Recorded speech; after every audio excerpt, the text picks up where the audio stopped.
the Western and Eastern Roman empires. At the height of its power, the Roman Empire was so immense that Emperor Diocletian divided the empire into Western and Eastern halves in 285.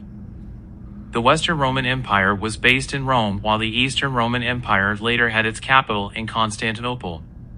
Over time, the two empires exhibited distinct methods of rule reflecting their regions. Eventually, the Western Roman Empire fell to barbarian invaders in the late 5th century, whereas the Eastern Roman Empire evolved into the Byzantine Empire, which survived for more than 1,000 years before being conquered by the Ottoman Turks in 1453. Diocletian opted to divide the empire primarily due to the unwieldiness of ruling a huge amount of territory. By 285, the Roman Empire covered all of southern Europe and parts of Western Europe, northern Africa, and the Middle East. Despite having an extensive network of roads and secure shipping lanes, communications were terribly slow. Messages from Rome could take weeks to reach their destinations. Thus, provincial governors had a level of autonomy that practically made them minor emperors. A series of conflicts in the decades prior to the split also showed the weakness of far-flung military commands, as invasions by border people in the east and west were barely beaten back. In such conditions, local military commanders had to wield absolute power to respond promptly to threats. Such power went to the heads of some of them to the point that generals contemplating usurping the throne were constant threats to the imperial throne.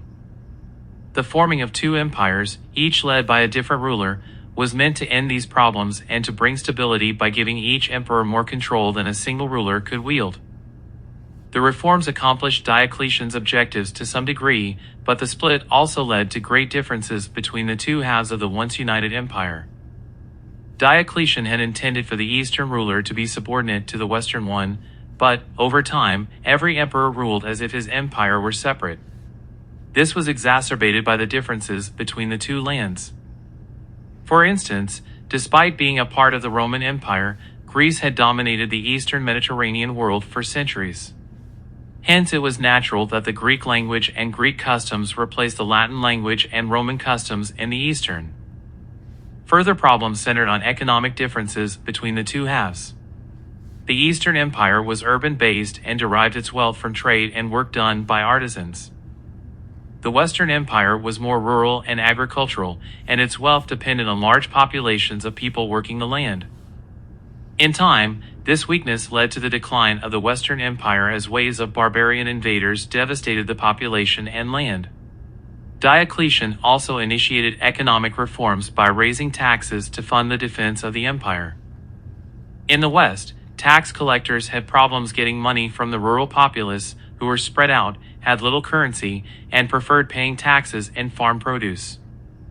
In the East, most people lived in cities and had hard currency, so tax collectors had an easier time making money pour into Constantinople. The end result was a rich, stable Eastern Roman Empire that withstood multiple invasions for a millennium and a poor, unstable Western Roman Empire that succumbed to invasion fewer than 2 centuries after the split.